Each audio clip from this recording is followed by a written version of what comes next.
राधे राधे गुरुजी। 70 में क्या जोड़ा कि 17 हो जाए। डोरेमोन को तो यही सलाह है कि बच्चों को ना बिगाड़े। आपका विवाह हो गया? नहीं 16 साल में लड़का लड़कियों को प्यार हो रहा है आजकल। अब बताइए 16 साल की उम्र प्यार करने की है। एक माँ ही मेरे पास लेके बेटी और मेरी लड़की ने वो लड़का से बात करती है। कितने साल की है लड़की आपकी? लड़की 15 साल। कह रही ब्याह करूंगी। अभी कैसे करा दूं ब्याह? सरकार परमिशन नहीं दे रही है और ये 16 से तैयार है। अरे नहीं, हम अपने हक के लिए लड़ सकते हैं। अरे हक तो तुम्हारा पाकिस्तान लेके भाग गया साला, इतने सारे जमीन हड़े, तब तो तुम हक के लिए नहीं लड़ पा रहे हो। तुम लुगाई से क्या हक लोगे? कोई आपसे प्यार क्यों करेगा? लड़नी है तो पाकिस्तान से लड़के लो अपनी जमीन जो ले गया पाकिस्तान। कई लोगों को अभी भी नहीं पता कि आपने वृद्ध माताओं को शरण दी है, आपने वृद्धाश्रम खोला है। ये कहाँ से आपके दिमाग में? एक माँ मेरे पास आई, उन्होंने कहा कि मेरा बेटा पानी नहीं देता पीने को, न खाने को रोटी देता, जब मैं मर जाऊं तो मेरी चिता पे आग लगा देना, मेरे से कहा। अभी कुछ दिन पहले 10 दिन पहले एक माँ की मृत्यु हो गई। तब फिर उनको बोला कि बेटे को अब आ जाओ, अब ले जाओ, तो बेटे ने मना कर दिया, नहीं आएंगे। सोचो माँ मरी पड़ी है, कंधा देने भी ना बेटा आया, ना दोनों बेटियां रोने आई।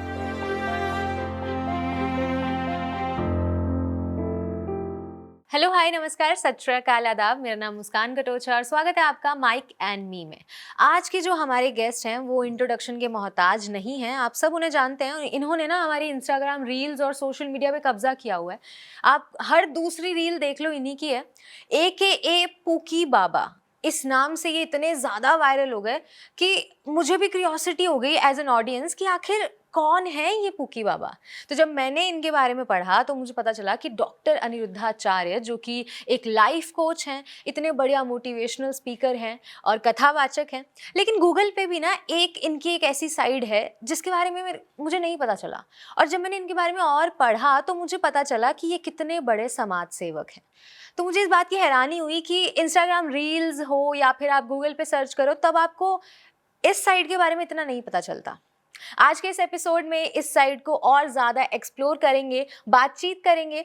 बहुत बहुत स्वागत है डॉक्टर अनिरुद्धाचार्य का। धन्यवाद धन्यवाद। पहले तो आपका बहुत बहुत शुक्रिया, आपने इतने बिजी टाइम से हमारे लिए थोड़ा सा टाइम निकाला, क्योंकि अभी भी आपके चेहरे पे मुझे दिख रहा है कि आप इतने ना ऐसे थके हुए हैं और इतनी सारी चीज़ें चल रही हैं एक साथ। तो आप कैसा महसूस करते हो? कई बार लगता है कि इतना फेमस भी नहीं होना था या इतनी सारी चीज़ें एक साथ हो रही हैं, तो कई बार आपको ऐसे लगता है कि बहुत थकान हो रही है अब तो? नहीं, थकान तो नहीं होती, थकान नहीं होती। व्यस्तताएं हो जाने के कारण दिमाग कई भागों में डिवाइड हो जाता है और ये एक तरह से अच्छा भी है। क्या ना सुना होगा एक कहावत कि खाली दिमाग शैतान का। जो व्यक्ति जितना खाली है, जितना फ्री है, वो उतना परेशान है। यदि आप बिजी हैं किसी काम में तो आप बहुत अच्छे हैं। इसलिए मुझे लगता है कि 24 घंटे अपने आप को ना बिजी रखो। इसलिए मैं एक एक मिनट, मतलब मेरे 24 घंटे में एक एक मिनट का भी मेरे पास हिसाब होता है कि मुझे इस मिनट कहाँ होना है। तो आपने इतने सारा जो आपने अपना अब मुझे गिनवाया, तो उस हिसाब से आपने मुझे भी टाइम दिया, तो मेरे लिए भी एक बहुत बड़ी बात है कि आपने मेरे लिए टाइम निकाला। तो उसके लिए तो मैं आपको शुक्रिया अदा बोलूँगी। लेकिन मुझे आपसे ये पूछना है कि जैसे आप बाबा जी अपना फेमस तो हो, आप मानो या ना मानो, खुद आप फील करो नहीं करो, आप ग्राउंडेड रहते हो, लेकिन अब आप ऐसे नहीं निकल सकते, आपको बॉडीगार्ड लगेंगे और आपको वो चीज़ है। तो अब आपकी फैमिली, अगर उस पर्सपेक्टिव से बोलूँ, तो वो भी आपको ऐसे लेते हैं कि अरे अब तो आप फेमस हो गए, या उनके लिए आप वही हो कि नहीं आप बाहर के लोगों के लिए फेमस हो गए लेकिन घर पे ऐसा नहीं होगा? नहीं, घर के लोगों के साथ देखो, माँ बेटा कितना भी बड़ा हो जाए, माँ तो बेटा ही मानेगी। बेटा और माँ का जो संबंध है ना, वो शुरू से लेके आज तक वही है। पिता हमें अपने पुत्र ही मानेंगे, पत्नी हमें अपना पति ही मानेंगी और पुत्र हमें अपना पिता ही मानेंगे। कुल मिलाकर के ये जो है, ये हम तो देखो आपके भी भाई हैं, हम हर स्त्री के बेटा हैं और हर स्त्री बहन के भाई हैं। तो हमारा तो सबसे संबंध है, सब हमारा परिवार है और इस परिवार में रह करके सबके साथ अच्छा करने का भाव होता है और अच्छा करते हैं। और कभी परिवार में ऐसा नहीं होता कि हम अलग हैं या VIP हैं या ये हैं, ऐसा नहीं। परिवार को परिवार की तरह, बच्चों के साथ हम खेलते भी हैं, छोटों के साथ छोटे रहो, बड़ों के साथ बड़े रहो, ज्ञानी के साथ ज्ञानी रहो और मूर्ख के साथ मूर्ख रहो। पर यही है, मुझे लगता है कि इस एक क्वालिटी की वजह से भी आपकी चीज़ें जो समय के साथ बढ़ती जा रही हैं, आप ऐसे हैं इसीलिए वो बढ़ती जा रही हैं, क्योंकि अगर आपके अंदर वो महसूस आप ज़्यादा करने लगे हैं तो मुझे लगता है कि आप बैलेंस भी नहीं कर पाएंगे। पर मैं एक बात बोलूँगी कि आप मेरे लिए ना हास्य और ज्ञान के जो बैलेंस होता है ना वो है, क्योंकि इंस्टाग्राम पे हर तीसरी रील पे ज्ञान ही बंट रहा है, ये मत खाओ, वो मत करो, ये मत करो। आपका जो ये एक यूनिक फैक्टर देखा कि आप ज्ञान बांट रहे हैं बट एक यूनिक वे में, आपको ऐसे फील नहीं हुआ कि आजकल लोग इतना कुछ ट्राई कर रहे हैं कि हम वायरल हो जाएं, बस किसी भी तरीके से हमें वायरल होना है, ये बहुत सी स्कीमें चल रही हैं, कभी कोई कुछ कर रहा है, कोई कुछ कर रहा है। आपको कैसा फील हुआ कि अब आप वायरल हो गए #पूकी बाबा के नाम से, तो आपने कुछ ऐसा कुछ नहीं किया, आप वही करते आ रहे हैं जो नॉर्मली आप करते हैं और वही क्लिप्स उठा उठा के लोगों ने एडिट्स बना दिए और आप वायरल हो गए। तो बाबा जी आपको कब पता चला कि आप वायरल हो गए हो पूकी बाबा के नाम से? मुझे ये जानना है पहले तो। 2-3 देखो, हम कथा तो वर्षों से करते चले आ रहे हैं, लोग सुनते हैं, पर अब जब से सोशल मीडिया और इंस्टाग्राम का जमाना आया तो लोगों ने ना चीज़ों को काट काट के 10 सेकंड 20 सेकंड का काट काट के डालना शुरू किया। तो चलते चलते चलते चलते बहुत सारी चीज़ें जब मेरे पास आई तो मैंने देखा कि भाई ये तो क्या हो रहा है। फिर लोगों ने मेरे को बताया कि आपको अब गूगल पे डालो पूकी बाबा तो आप आते हैं। तो मुझे मेरे जो कार्यकर्ता हैं उन्होंने बताया कि आपका अब एक नाम पूकी बाबा पड़ गया। पर मैंने बोला कि भाई ये पूकी मतलब क्या होता है? तो बाद में पता चला कि प्यारा। तो ये तो आपको पता लगा, तब तो आपको ऐसे संतुष्टि मिली होगी कि शुक्र है। मतलब पहले जब आपने पूकी वर्ड सुना, ये शब्द सुना, तब आपके मन में पहले क्या आया कि ये पूकी का क्या मतलब, तब क्या आया? तो फिर देखा कि भाई ये ठीक है, अच्छे है, लोग स्वीकार कर रहे हैं, लोगों ने अपना लिया, ये बहुत अच्छी बात है। पर थोड़ी देर के लिए जब आपको पता लगा उस पॉइंट पे, तब आपको थोड़ी देर के लिए ऐसे लगा कि कहीं ये क्या हो गया, मतलब कुछ गड़बड़ तो नहीं लगा पूकी वर्ड सुन के? अब ऐसे जीवन में इतनी गड़बड़ और अच्छाई बुराई का बैलेंस है कि अब ना बहुत अच्छाई पाकर ना सम्मान पाकर खुशी है, ना अपमान पाकर के दुख है। सम, इसी हमारे गीता में लिखा समत्वम योग उच्यते, समत्वम, सम हो जाना।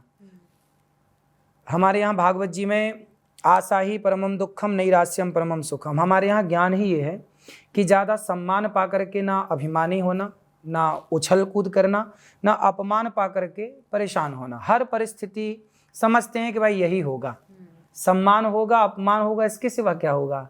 इसलिए वो जो तीसरी स्थिति, उस आनंद में अपने को स्थित रहना चाहिए, सम्मान और अपमान दोनों से ऊपर उठ करके। यही जीवन जीने का एक बढ़िया तरीका है। तो महाराज जी, अब जैसे आज डॉक्टर अनिरुद्धाचार्य जो भी कुछ आप कर रहे हैं, अगर आप ये सब चीज़ें नहीं कर रहे होते तो आज आप क्या कर रहे होते हैं? अगर मैं आपसे पूछूं, हम जो भी कर रहे होते उसे बहुत बड़े पैमाने पे कर रहे होते। यदि हम व्यापारी होते तो बहुत बड़े पैमाने पे व्यापार करते। हम यदि व्यापारी होते तो हम अपने देश को चाइना पर निर्भर ना रखते, हम स्वावलंबी भारत बना चुके होते।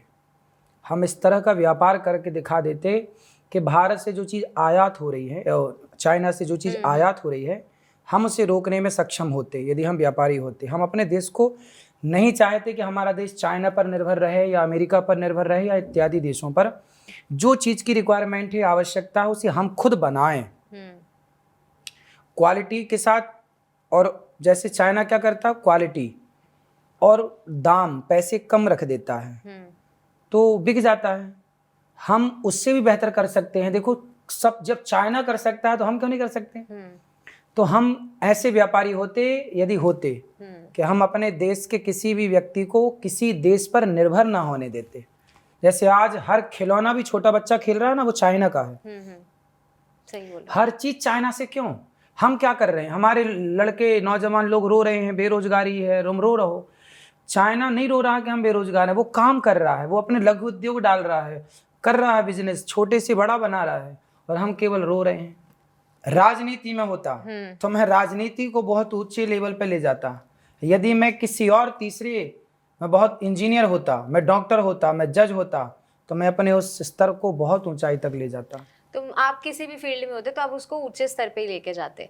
पर मेरा जो सवाल था वो ये था कि अब बचपन से तो आपने ये, मतलब जैसे आपने पैदा हुए तो उसके बाद हम तुरंत, तो हमें नहीं पता होता कि हमारे लिए क्या लिखा है, हमें क्या करना है। अब जैसे मुझे मेडिकल की पढ़ाई करनी थी तो पर उसके बाद मैं ये चीज़ें करती थी, एंकरिंग करती थी, बट मुझे नहीं पता था कि मेरे लिए ये चीज़ें हैं और ऐसी भी पढ़ाई है। वो चीज़ें बाद में मुझे पता चली। तो अगर मैं एंकरिंग और ये सब चीज़ें एक्सप्लोर नहीं करती तो मैं डॉक्टर होती शायद, मैं इतनी मेहनत करती और मेरे को उस फील्ड में जाना था। तो मैं उस तरीके से पूछ रही थी कि आपका बचपन में ऐसा क्या हुआ कि आपने ये संकल्प बना लिया कि मुझे इसी फील्ड में जाना है? ऐसा कुछ तो हुआ होगा, क्योंकि छोटे से आप जब थे तब एकदम से तो सबको नहीं पता चलता, कुछ तो टर्निंग पॉइंट होगा। ऐसा है, हम लोग बचपन से ही ना, हमारे घर में पिताजी पूजा करते थे, तो पूजा पाठ के संस्कार तो बचपन से ही थे। कथा सुनना, कथा सुनाना, ये सब बचपन से था। तो उसी क्षेत्र में आगे बढ़ते चले गए और बाद में कथा सीखी और कथा सुनानी शुरू की।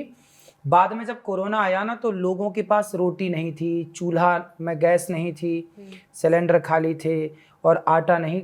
जो मजदूर वर्ग का व्यक्ति है वृंदावन में, वो सब परेशान था। तब फिर उन्होंने मेरे से कहा कि हमारे भोजन की व्यवस्था करिए।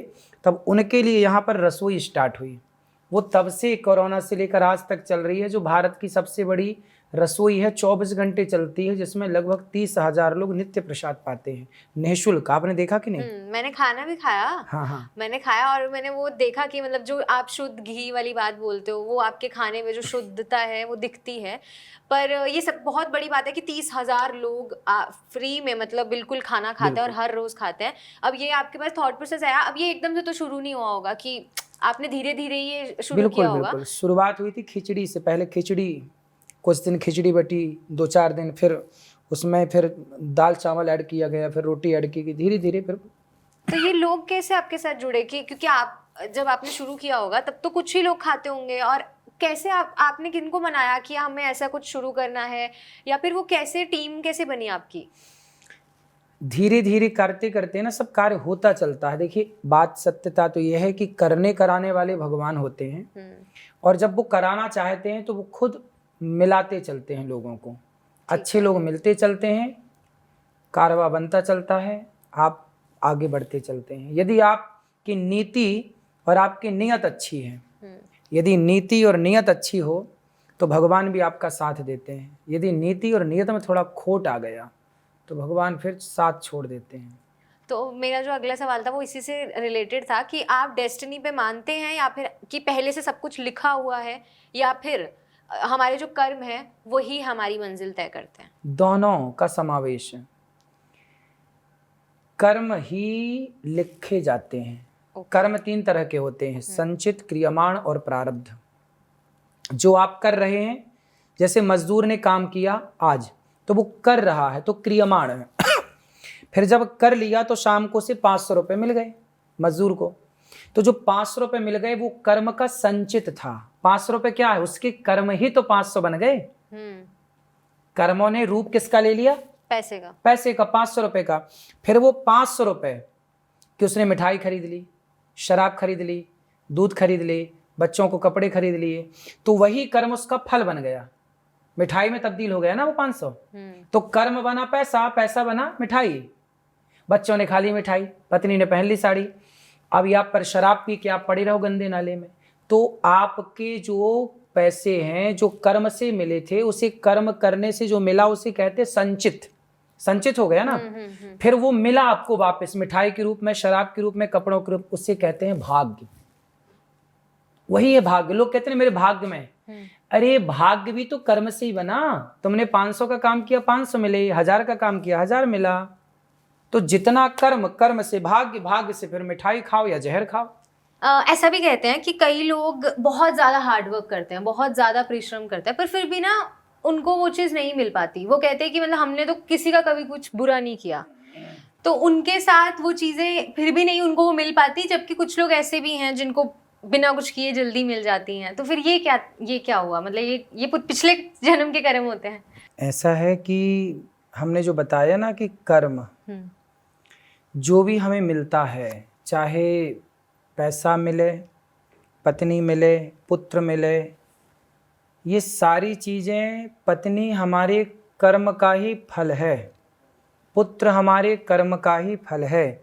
हम जैसा कर्म करते हैं, हमने किसी के साथ बुरा किया था तो वही हमारा बेटा बन के आ जाएगा। हमने उसको परेशान किया था, वो हमें परेशान करेगा। हमने किसी के साथ अच्छा किया था, वो हमारा पुत्र बनकर आ जाएगा, वो हमारे साथ अच्छा करेगा। हमने किसी के साथ बहुत अच्छा किया था तो हमारे साथ बहुत अच्छा होता है। हम किसी के साथ बहुत बुरा करते हैं, हमारे साथ बहुत बुरा होता है। ये जो भी संबंध हैं, पति पत्नी, बेटा बेटी, यहाँ तक कि पैसा, पैसा क्या है, आपके पुण्य से कोई जन्म लेते ही सोने की चम्मच में दूध पीता है, सोने के पाले में झूलता है, बड़ा आदमी है। तो कोई गरीब फुटपाथ पर पैदा होता है तो उसे लकड़ी का झूला भी नसीब नहीं होता, तो उसने जन्म लेते ही उस बच्चे ने तो कोई पाप ना किया होगा। यह व्यक्ति पूर्व जन्म का कर्म लेके आया है। जैसे भीष्म पितामह को बाणों की सैया पर लेटना पड़ा, ये भीष्म पितामह का पिछले जन्म में, पिछले किसी जन्म में उन्होंने एक सांप को कांटे में फेंक दिया था जी। और कांटे चुभ गए और वो सर्प तड़प तड़प कर मर गया।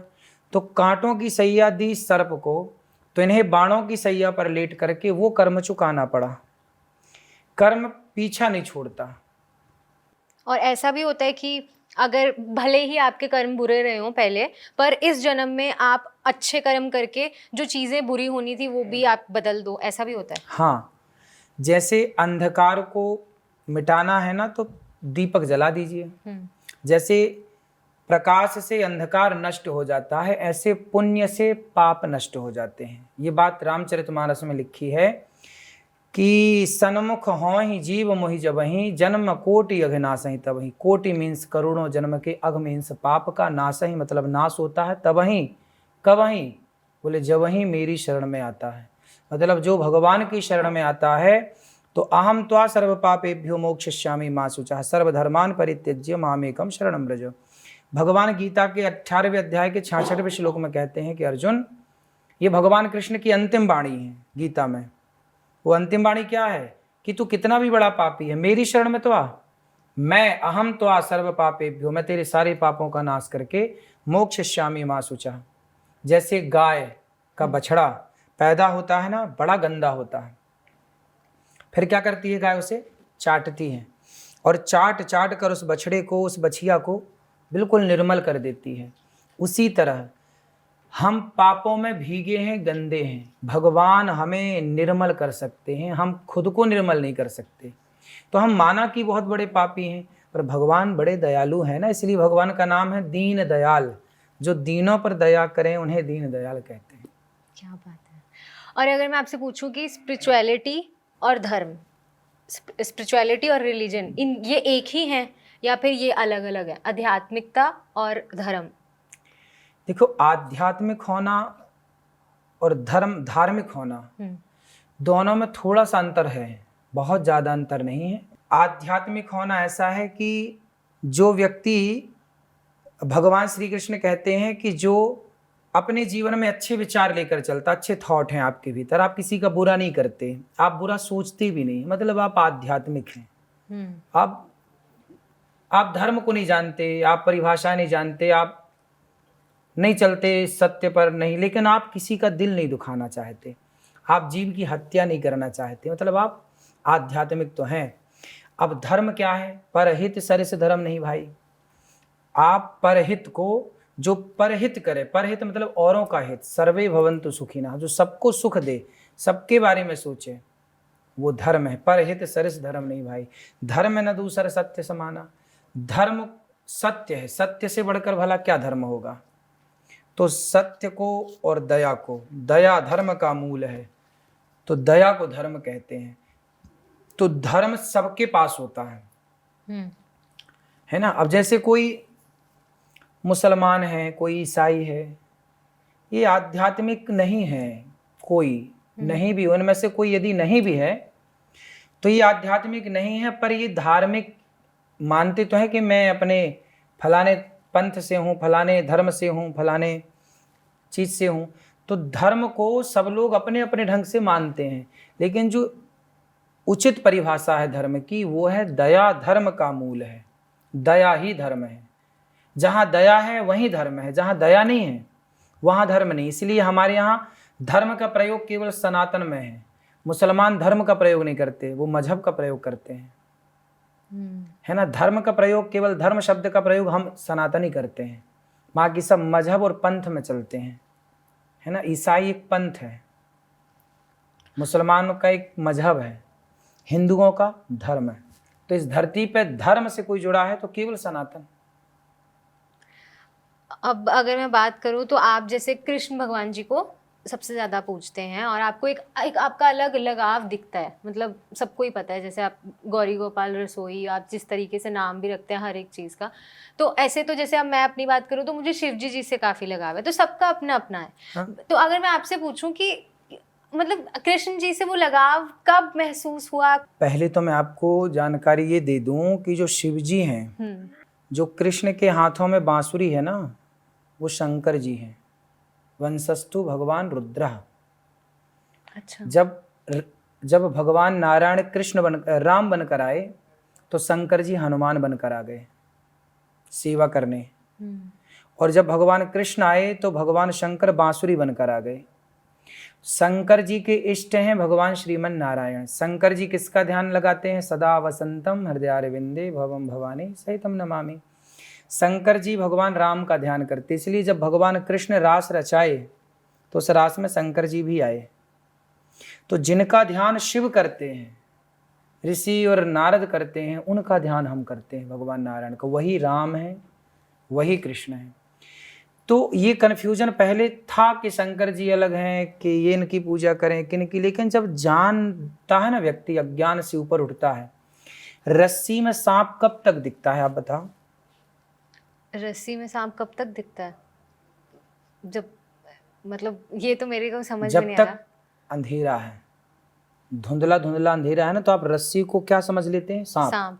अच्छा, रस्सी में सांप की भ्रांति कब होती है? कि मतलब आप रस्सी को सांप मान रहे हो, आप ये कहना कब? चाहते हो कि कई बार ना लोग ना रस्सी को क्या मान लेते हैं? सांप। जैसे आप रात को जा रहे हैं, हाँ हाँ, है ना, आपको रस्सी पड़ी है, लेकिन आपने अरे सांप है, आप डर गए। लेकिन जब आपने टॉर्च जलाई तो आपको देखा कि रस्सी है। अरे ये तो रस्सी है। तो आपने रस्सी में सांप को कब जाना? जब अंधकार था, अंधेरा था, तो भ्रांति हो गई। भ्रांति हमेशा कहाँ होती है? अंधकार में। अंधकार था तो रस्सी को सांप मान लिया, लेकिन जब ज्ञान आया, मीन्स टॉर्च आई, तो आपने रस्सी को रस्सी माना, डर खत्म। उसी तरह जब ज्ञान का प्रकाश होता है, ज्ञान की टॉर्च होती है, तो ये भ्रम समाप्त हो जाता है कि राम कृष्ण शंकर हनुमान सब अलग अलग हैं। ये भ्रम समाप्त हो जाता है जब ज्ञान आ जाता है। जब अज्ञान होता है तो लोग अलग अलग मानते हैं कि राम जी अलग, कृष्ण जी अलग, नारायण अलग, शंकर जी अलग। ये सब अलग कुछ भी नहीं है। एक हो हम बहुत श्यामा, मैं एक से बहुत हो जाऊं, हो गए। तो ये जैसे रस्सी में सांप तब तक ही दिखता है जब तक अंधकार होता है, ऐसे अलग अलग तब तक दिखते हैं जब तक अज्ञान का अंधकार है। जिस दिन ज्ञान का प्रकाश आएगा तो आपको ना हनुमान जी, ना शंकर जी, ना राम जी, ना कृष्ण जी, ना नारायण, एक, फिर तो सर्वम खलविदम ब्रह्म, सब में वही एक का अनुभव होगा। एक सवाल ऐसा भी सोशल मीडिया पे रहता है कि रामायण और रामचरितमानस में अंतर है, तो मैं चाहूंगी कि आप एक बार जो अगर छोटे बच्चे भी आपको सुने या फिर सभी एज ग्रुप को आपको सरल भाषा में समझाना हो तो उसके बीच का अंतर आप कैसे समझाएंगे? रामचरितमानस को कलयुग में तुलसीदास जी ने लिखा और रामायण को वाल्मीकि जी ने त्रेता युग में लिखा। रामायण तब लिखी गई जब राम थे, उनके पहले रामायण लिख दी गई। राम के पहले ही रामायण लिख दी गई। जो जो लिखा गया उस आधार पर राम जी ने कार्य किया।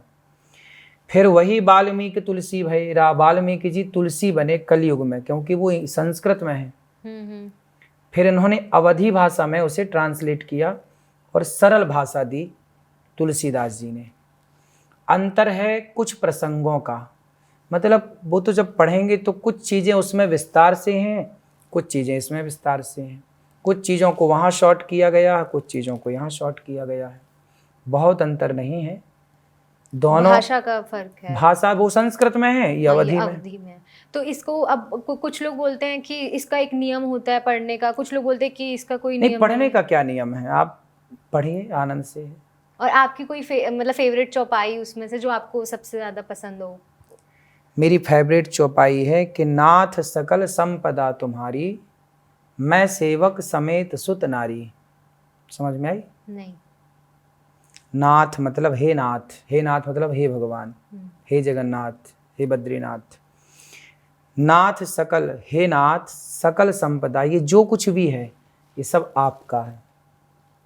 नाथ सकल संपदा तुम्हारी, तुम्हारी मीन्स प्रभु सब कुछ आपका है, परिवार व्यापार सब कुछ आपका। मैं सेवक, मैं आपका सेवक हूँ समेत, किसके समेत सेवक हूँ? सुत मतलब बेटा, नारी मतलब पत्नी, मतलब ये जो परिवार है, पत्नी पति बेटा बेटी और ये धन दौलत ये शोहरत ये सब कुछ प्रभु आपका है, समर्पण है इस चौपाई में। और अगर मैं आपसे पूछूं कि परम सुख क्या है जीवन का, तो आप क्या बोलेंगे? एक इंसान के लिए उसके जीवन में परम सुख क्या है? इसकी ये सबके लिए अलग अलग परम सुख है। काम ही नारी प्यारी जिमि लोभ ही के प्रिय दाम, तिमि रघुनाथ निरंतर प्रिय लागव मोहि राम। कामी को नारी परम सुख देती है। कामी यदि है कोई पुरुष तो उसे नारी परम सुख देगी, कोई नारी कामी है तो उसे पुरुष परम सुख दे देगा, कोई लोभी है तो उसे धन परम सुख देगा, कोई भक्त है तो भगवान परम सुख देंगे, उसको भक्ति में परम सुख मिलेगा। गंजेड़ी है तो उसे गांजा में परम सुख मिल रहा है, शराबी है तो उसे शराब में परम सुख मिल रहा है। तो ये सबकी अपनी अपनी च्वाइस है कि आप किस ओर मुड़े हुए हैं। तो सब लोग अपना अपना परम सुख मानते हैं। शराबी कहता है कि भाई शराब ही परम सुख है, भक्त कहता है कि भक्ति ही परम सुख है। तो काम ही नारी प्यारी जिमि, इसका उत्तर तुलसीदास जी ने लिखा, काम ही नारी प्यारी जिमि लोभ ही के प्रिय दाम, तिमि रघुनाथ निरंतर। जैसे कामी को नारी प्रिय है, लोभी को धन प्रिय है, ऐसे प्रभु आप हमें प्रिय हो जाएं, आप हमें इतने ही प्रिय लगें जैसे कामी को नारी और लोभी को धन प्रिय लगता है। मीरा के पास तो सोना चांदी की कमी थी क्या? राजा की बेटी है और राजा की बहू है, कमरे भरे हैं सोने से उसके तो, लेकिन सब छोड़ करके क्या कहती है? पग घुंघरू बांध मीरा नाची रे, लोग कहें वो तो भई रे बबरिया, सास कहे कुल नासी रे। और मीरा कहती हैं कि वस्तु अमोलक दी मेरे सतगुरु, करी कृपा अपनायो पायो जी मैंने राम रतन धन पायो। मेरा धन तो राम है, मेरा धन तो कृष्ण है, मेरे तो गिरधर गोपाल दूसरों ना कोई। तो आज का सांसारिक पैसा कमा के कहता है क्योंकि वो भोगी है तो उसे संसार में सुख दिखता है, लेकिन यदि मन ईश्वर में लग जाए तो उसका सुख तो कृष्ण है, उसका सुख तो भगवान है।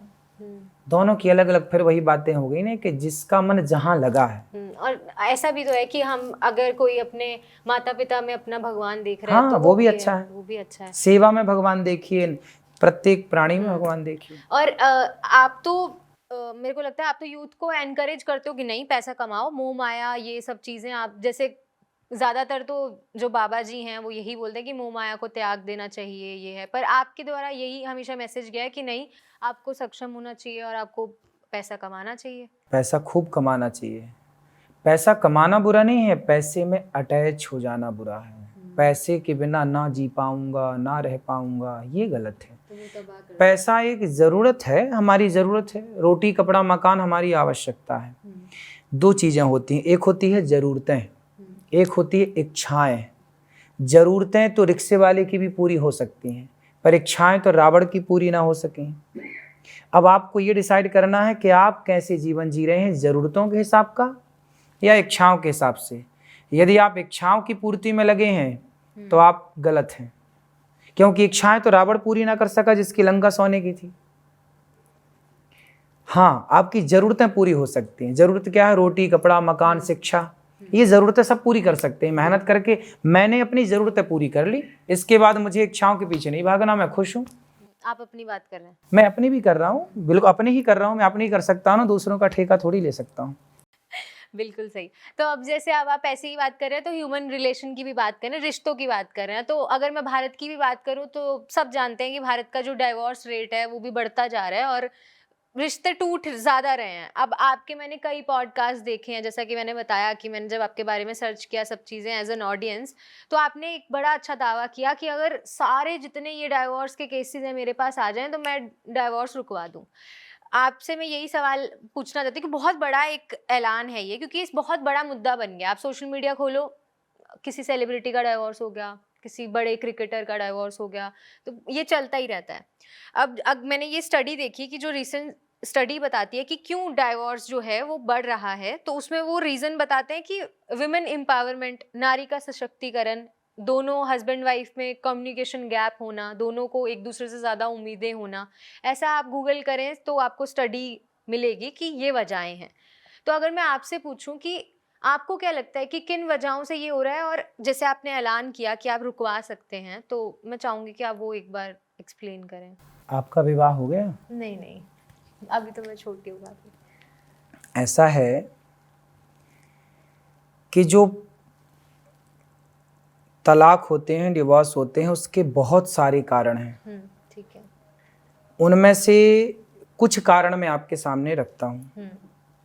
उनमें से एक कारण है कि पति पत्नी गर्लफ्रेंड और बॉयफ्रेंड के चक्कर में पड़कर उसके साथ रिलेशन में रह लेते हैं, और रिलेशन में रह लेने से क्या होता है, वो निचुड़ जाते हैं। जब उनका होता है विवाह, तो वो अपनी पत्नी और अपने पति, जो कि विवाह के बाद एक स्त्री एक पुरुष की उम्मीदें होती हैं, उन पर वो खरे नहीं उतर पाते, क्योंकि अब ब्रह्मचर्य बचा ही नहीं, शक्ति बची ही नहीं। तो जो उनका शारीरिक संबंध है वो बेहतर नहीं हो पाता, क्योंकि पहले 17 जगह मन लग चुका है।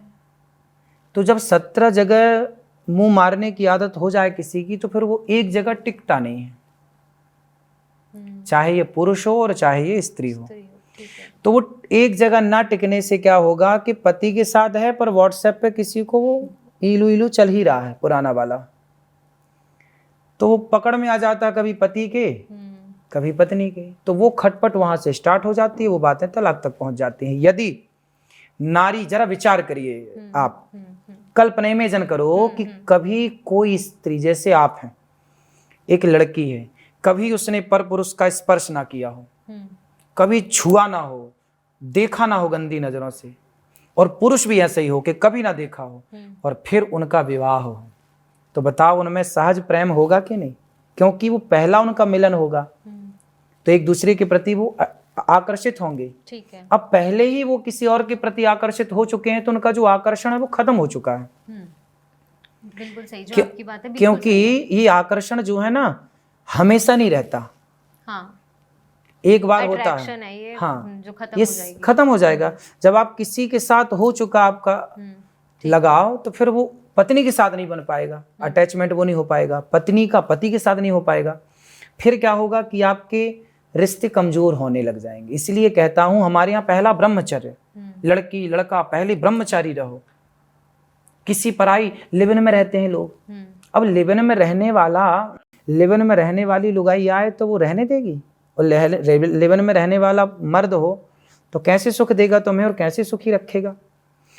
ये लोग खुद अपना तो बिगाड़ रहे हैं, इनकी संतान यदि हो जाएगी तो ये भी समाज को नुकसान पहुंचाएगी, क्योंकि ये अपने आप को नुकसान पहुंचा रहे हैं। जो व्यक्ति स्वयं को सही मार्ग ना दिखा पाया, जो स्वयं को ना संभाल पाया, जिसका कंट्रोल खुद पर नहीं है, वो आप पर क्या कंट्रोल करेगा और समाज पर क्या कंट्रोल करेगा, और उसकी संतान उसके कितने कंट्रोल में होगी।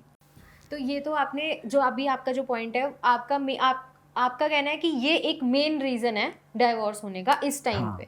ये लव मैरिजेस पे जाता है ज़्यादा, कि जो ये लव मैरिजेस का चल रहा है कॉन्सेप्ट, उसमें ज़्यादा हो रहा है।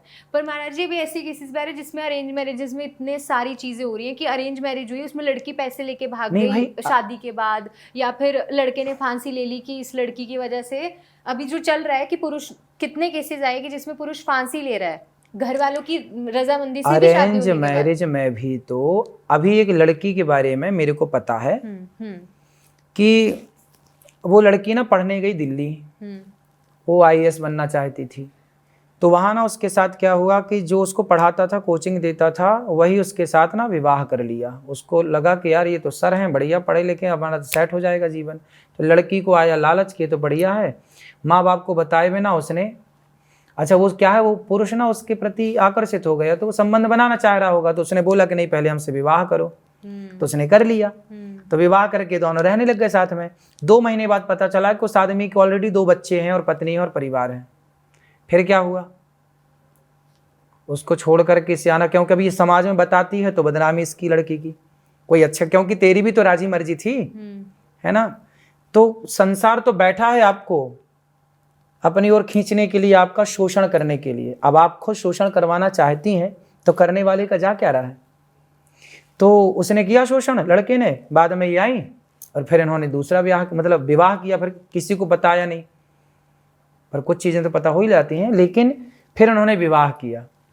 अब विवाह करने के बाद अब जिस दिन उसे पता चल जाएगा, इसके पति को ना पता चले अच्छा है, और यदि पता चल गया तो फिर ये रिश्ते रहेंगे।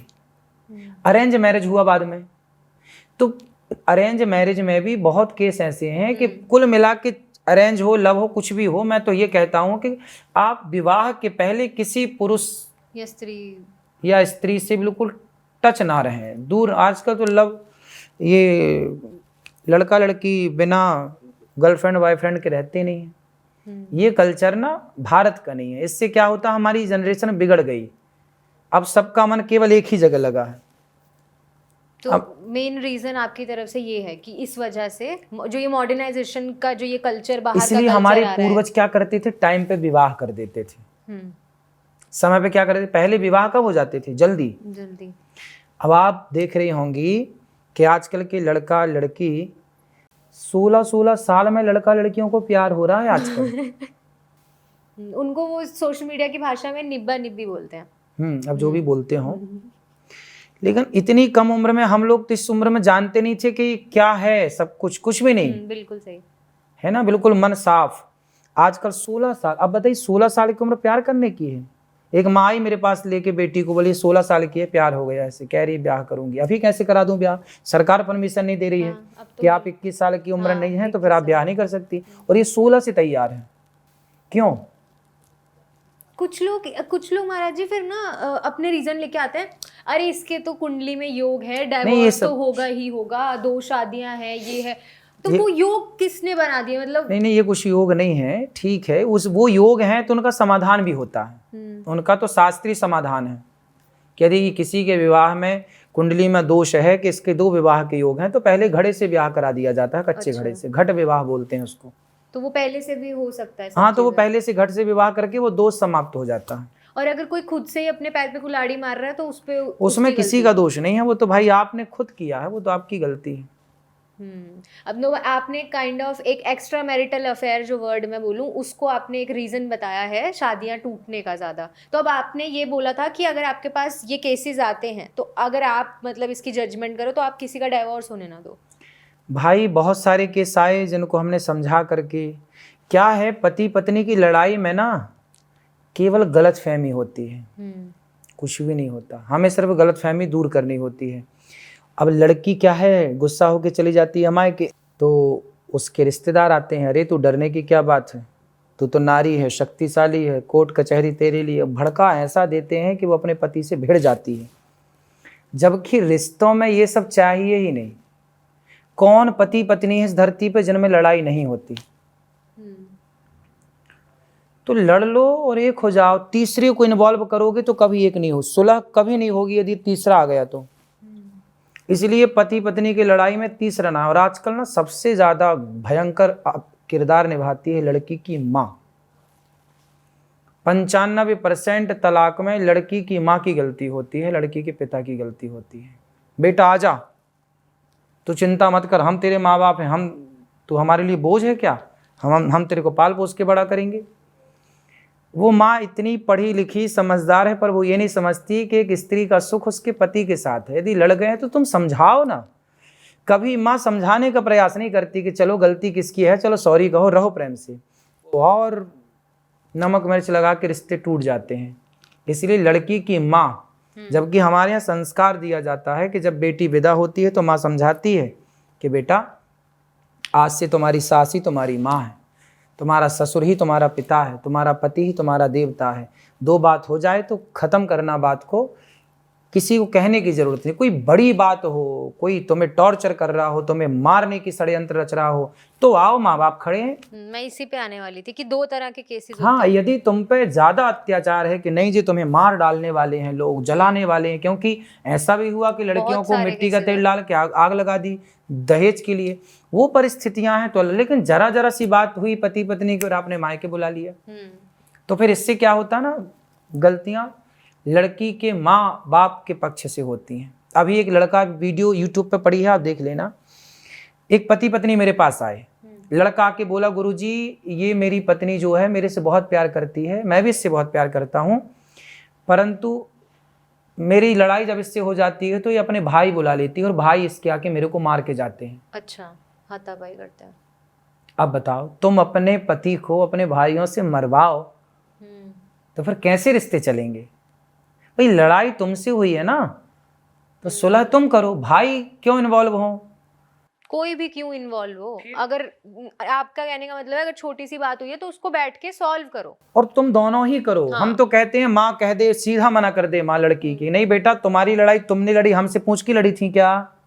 जब लड़े थे तब हमसे पूछा था कि लड़ ले भैया, तो फिर अब काहे आ रही हो हमारे पास, रहो वहीं। यदि माँ मना कर दे कि नहीं आना, वहीं रहना है, तो फिर लड़की को कहेगा नहीं यार तब तो वहीं रहना है। अभी क्या है, लड़की के पास ऑप्शन रहते हैं, पति नहीं तो माँ।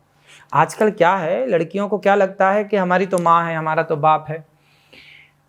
इस उम्र में समझ ही नहीं आता कि पति की वैल्यू क्या है, इसलिए समझना चाहिए कि पत्नी की वैल्यू क्या है। एक तो बहुत सारी चीज होगी ना महाराज जी कि इतने सारे एग्जाम्पल बन गए हैं, तो सबके दिमाग में कुछ ना कुछ मेरे को लगता है वो बैठ गया है कि अरे नहीं हम अपने हक के लिए लड़ सकते हैं। बट वो मेरे को लगता है आप ये कहना चाहते हैं कि हक भी वहां लड़ो जहाँ पे कोई ऐसी बात अरे हो। हक तो तुम्हारा पाकिस्तान लेके भाग गया साला, इतने सारे जमीन हड़े, तब तो तुम हक के लिए नहीं लड़ पा रहे हो। तुम लुगाई से क्या हक लोगे और पति से क्या हक लोगे, है ना? पति पत्नी काहे लड़ना, लड़नी है तो पाकिस्तान से लड़के लो अपनी जमीन जो ले गया पाकिस्तान।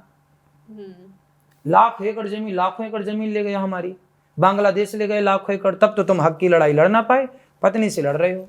और ऐसा भी है कि अगर छोटी मोटी लड़ाइयाँ हो रही हैं तो वो तो अच्छी बात है, होनी भी चाहिए। जिस रिश्ते में लड़ाइयाँ नहीं होती कहते वो रिश्ता ही नहीं है। तो पर आप ना लड़ना। हाँ नहीं मैं अभी एक तो ये आपने ये वाली बात की थी शादियों वाली, डाइवोर्स वाला एक आप ऐलान करते हैं, एक आप करते हैं जो यूथ का एक टॉपिक है डिप्रेशन, एंजाइटी सबसे ज्यादा। पहले के लोग ना बिजी थे, गैया चराने में, खेतों में, स्त्रियां कुएं से पानी भरने में, कपड़े धुलने में, घर का चौका बर्तन करने में।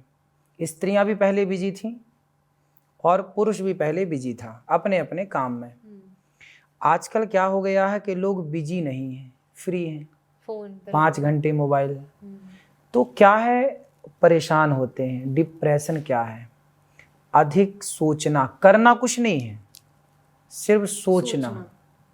बिस्तर पर पड़े पड़े कोई हाथ पांव चलाए तो तैरना थोड़ी सीख जाएगा, तैरने के लिए तो पानी में उतरना पड़ेगा। तो वो क्या है, बड़ा बड़ा सोचता है कि मैं बड़ा आदमी हो जाऊं, मैं गाड़ी खरीद लूं, मेरी भी, केवल सोचता है, होता कुछ नहीं है। आज क्रिकेट देखते हैं यूथ, कितने घंटे, 5 घंटे खराब करते हैं। क्या मिल रहा, छक्का, हा हा हा हा। क्या मिला तुम्हें, बाबा जी का ठुल्लू? तुम्हें क्या मिल गया, चौआ, हा हा हा हा। क्या मिला? अरे जितना समय तुमने वेस्ट कर दिया, उस समय को तुमने अपने को सफल होने में लगाया होता। तो हम कहते हैं तुम किसी को क्यों देखो, इतने सफल बनो कि लोग तुम्हें देखें। कब तक देखोगे दुनिया को? तुम अपने को कब दिखाओगे? और तुम तब दिखोगे जब तुम में काबिलियत होगी, और काबिलियत पड़े पड़े क्रिकेट देखने से तुम काबिल ना हो जाओगे। उसके लिए तुम्हें करना पड़ेगा। जो क्रिकेट खेलने वाला क्रिकेटर है वो भी क्रिकेट नहीं देखता, वो भी 10-10 घंटे, 12-12 घंटे, 15-15 घंटे मैदान में उतर के अभ्यास करता है। और तुम क्या करते हो? कुछ नहीं, बिस्किट खा रहे हो, चाय पी रहे हो और क्रिकेट देख रहे हो। इस धरती में सबसे मूर्ख इंसान कौन है, आप बताओ? जो अपना समय बर्बाद करे। बस जो अपना समय बर्बाद करे, उससे मूर्ख इस धरती में कोई नहीं है। और जो अपने समय के पल पल, एक एक सेकंड का, एक एक मिनट का, टाइम का परफेक्ट सदुपयोग करे, उसके जितना समझदार कोई नहीं है। तो अब आपने क्रिकेट की बात की, तो चलो अब वो एक अलग चीज हो गई कि जैसे क्रिकेट एक एंटरटेनमेंट उसमें आ गया, और भी बहुत सारी चीजें आजकल लोग ये देखते हैं। नहीं, आपने जो नाम लिया कि क्रिकेट केवल देखने का है, मजा ले, नहीं, आजकल क्रिकेट मतलब जुआ। अच्छा, आप उस तरह से बोल रहे हैं। उस तरह से नहीं, आप भी उस तरह से बोलो, सोचो उस तरह से। मतलब मैंने ऐसे नहीं किया ना, तो मैंने सोचा नहीं। आप आज क्रिकेट नहीं रहा वो, समझ एंटरटेनमेंट नहीं है वो। गई। वो आजकल क्या बन गया? सट्टेबाजी, सट्टेबाजी। सट्टा है, जुआ है। बिल्कुल। तो जुआ हम क्यों देखें? आज क्रिकेट ना कहो, आज ये कहो जुआ होने वाला है। हिंदुस्तान पाकिस्तान का क्या होने वाला? जुआ। भारत इंग्लैंड का क्या होने वाला है? जुआ। क्रिकेट मतलब उसका दूसरा नाम है जुआ। तो आज आपके बच्चे क्या, एक क्रिकेट में हजारों बच्चे बर्बाद हो जाते हैं एक 5 घंटे में, पैसे लगाए खत्म। तो जो पैसे नहीं लगा रहा हो, हम तो नहीं देखते। आप खेलते हो पर क्या क्रिकेट? हम क्रिकेट खेलना चाहिए, इससे आपकी शरीर अच्छा होगा, आपकी हेल्थ अच्छी होगी। खेलो, देखो से क्या होगा? देखने से क्या है? हम खेलते हैं ताकि शरीर एक्टिव रहे, बीमार ना पड़े। खेल बहुत जरूरी है। हम तो सब खेलते, कंचे भी खेलते हैं, गिल्ली डंडा भी खेलते हैं, कबड्डी भी खेलते हैं। तो आप ये भी कहते हैं कि 7 दिन मेरे सत्संग में आ जाओ और डिप्रेशन छू मंतर कर दो। डिप्रेशन बचेगा ही नहीं। आप आ जाओ, डिप्रेशन ना भगा दें आपका, तो कहना बिना दवाई के, बिना गोली के, बिना इंजेक्शन के। लोगों को शायद पता नहीं है, कई लोगों को अभी भी नहीं पता कि आपने वृद्ध माताओं को शरण दी है, आपने वृद्धाश्रम खोला है। और जो मुझे गिनती लास्ट पता थी 200 से ज़्यादा वृद्ध माताएं हैं। अगर गिनती बढ़ गई हो तो आप मुझे ठीक करिएगा। जी जी जी।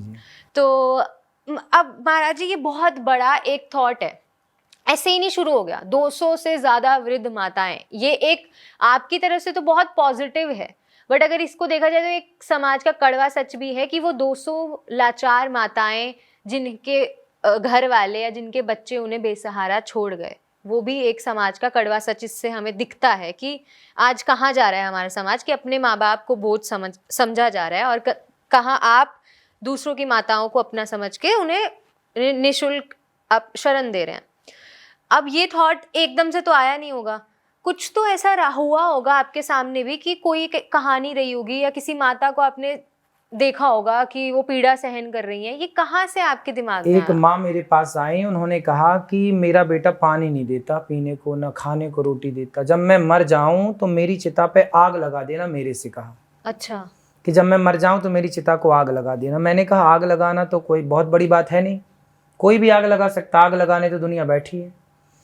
तो मैंने कहा कि आग नहीं मैया, तुम चाहती क्या हो? बोले बेटा पानी नहीं देता, तो बताओ मैं क्या करूं। फिर मुझे लगा कि शायद भगवान चाह रहे हैं कि इस माता की तरह ना जाने और कितनी होंगी, तो उनकी पहले सेवा की जाए। ये किस साल की बात है महाराज? ये 2017-18 की बात है। अच्छा, उनकी क्या उम्र थी वो वाली माता की? तो उस समय उनकी रही होगी 80 साल। 80 साल।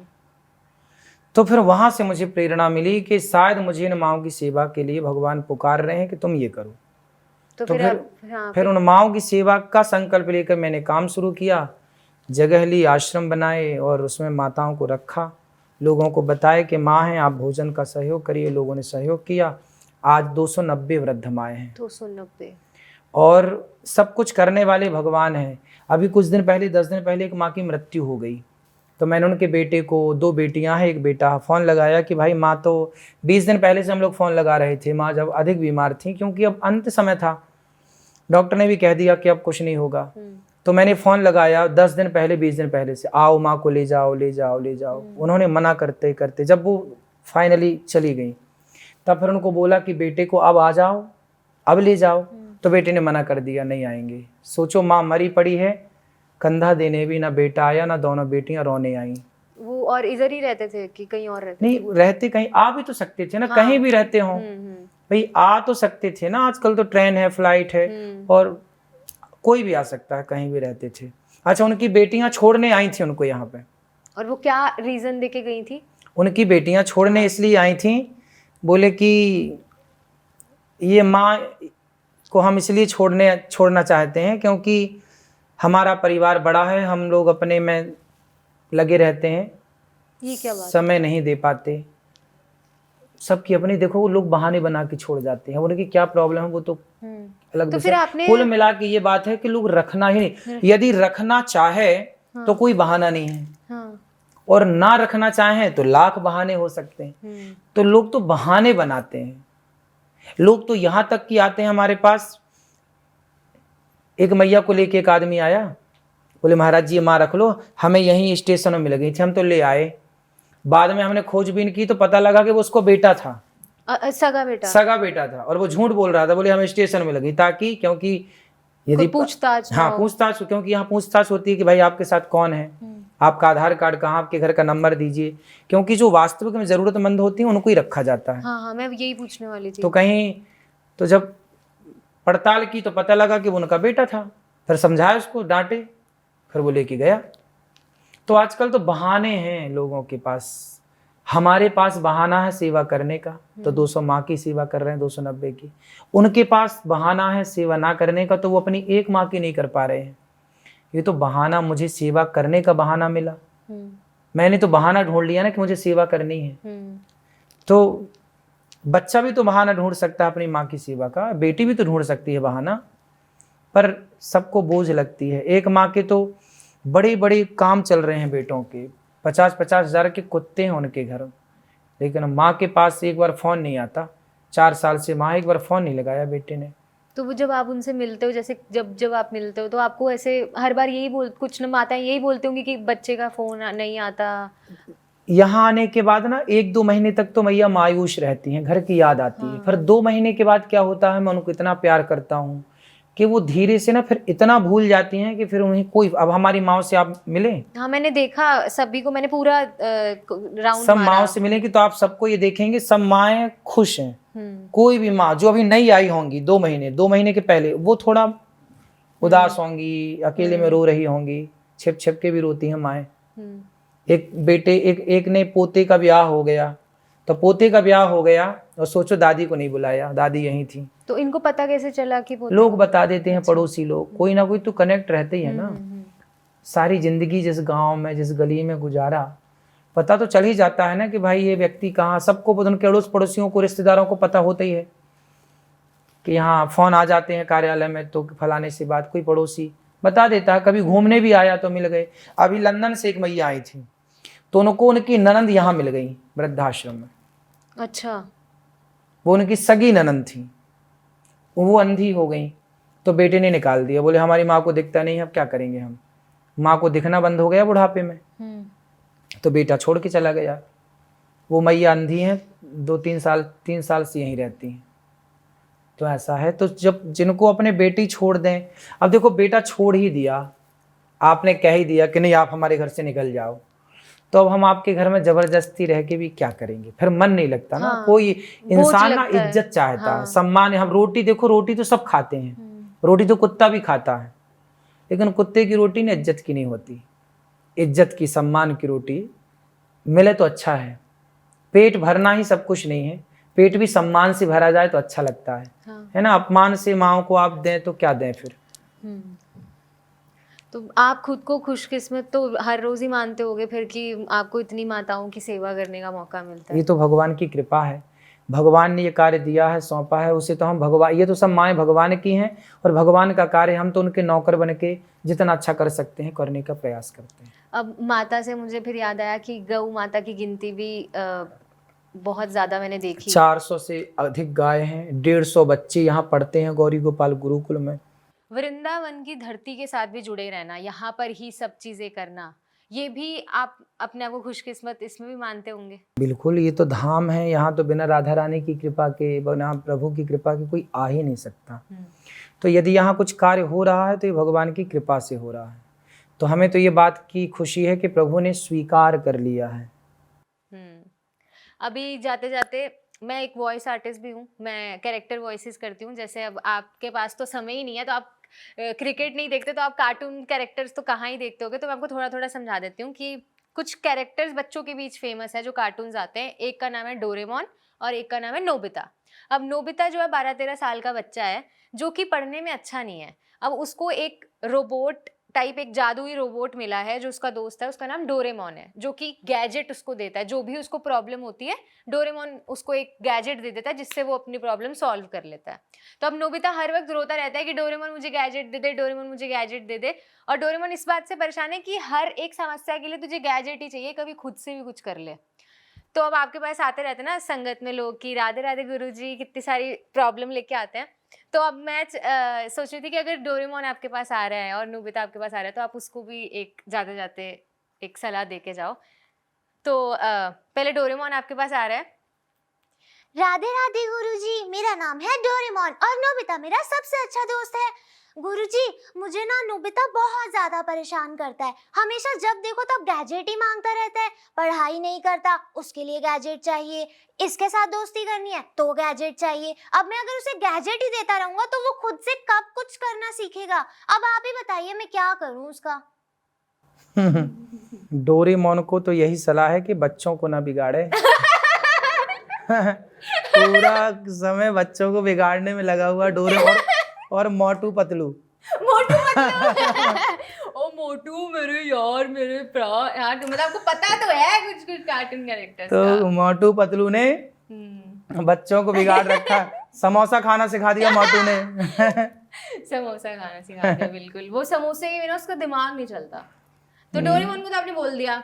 अब नोबिता आपके पास आ रहा है जिसको गैजेट चाहिए पर उसको गैजेट नहीं मिल रहा, तो वो कैसे रोते रोते आपके पास आ रहा है। वैसे वो कैसे बोलता है जब वो डोरेमोन के पास जाता है गैजेट लेने, तो वो अक्सर ऐसे रोता है, डोरेमोन डोरेमोन तुम मुझे गैजेट दोगे ना, अगर तुम मुझे गैजेट नहीं दोगे तो जियान मुझे बहुत मारेगा और शिजुका मुझसे दूर हो जाएगी। तुम मुझे गैजेट दोगे ना।